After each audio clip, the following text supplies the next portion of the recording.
Florida Congressman Carlos Curbelo's district includes Miami-Dade County and the Florida Keys, sir, where beginning in 4 hours, we do understand there's a mandatory evacuation kicking in. First to you and your family, I understand your wife and kids are still down there. What's going to happen once you take our microphones off? They're back home, and even though there's a lot of important work to do here in the Congress this week, I am probably going home tonight at the very latest, early tomorrow morning to help my family prepare. It's not just my wife and daughters, my parents, all of my family is in South Florida, and it's my community, my district, so I just need to be there. But look, this is a tough time for our community. Just a couple weeks ago, we marked the 25th anniversary of Hurricane Andrew, a storm that devastated parts of my district in South Dade.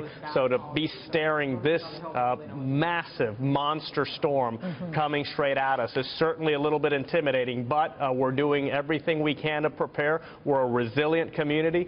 We rebounded once 25 years ago, and if need be, we will rebound again. But it is important for everyone to heed the warnings, the local evacuation orders, the Florida Keys especially. If you get stranded in the Keys, there isn't going to be anyone there to help you. So please pay close attention to all the announcements that local authorities and state authorities are making. Irma is really adding insult to injury, Congressman, on the heels of Hurricane Harvey. But the House just voted in the last couple of hours to approve that aid bill of about $7.8 billion.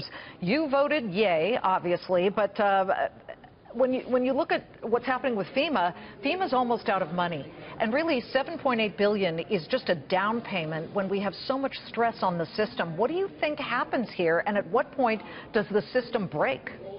Well, it was a very good sign of a national unity that the House almost unanimously voted for this aid package, a very sharp contrast to what we saw a few years ago with Superstorm Sandy in the Northeast. And I hope this is the beginning of a new trend where we come together when fellow Americans are hit by a natural disaster as catastrophic in nature as Harvey was and as Irma promises to be.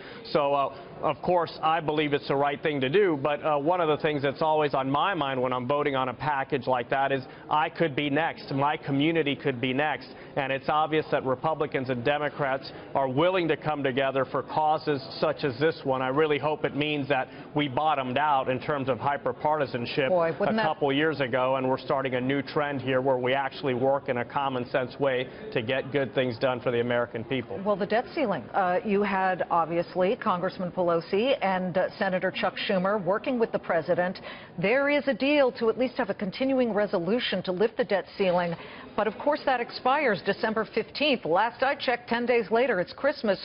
You know, does this set you guys up for a very difficult end-of-year scenario? And once it comes back to you, will you say, yes, I will lift the debt ceiling and agree with what the Senate does? Well, I will always vote to lift the debt ceiling. We do have a spending problem in this country, and we need to get that out of control. The way to do that is not by refusing to pay our debts. So I'm always a yes vote for a debt ceiling. And even though I'm glad the president reached an agreement with leaders, in this case on the Democratic side, I don't think we should be revisiting this debt limit issue every 3 or 4 months in this country. It's just not the way to run the biggest country, the biggest economy in the world.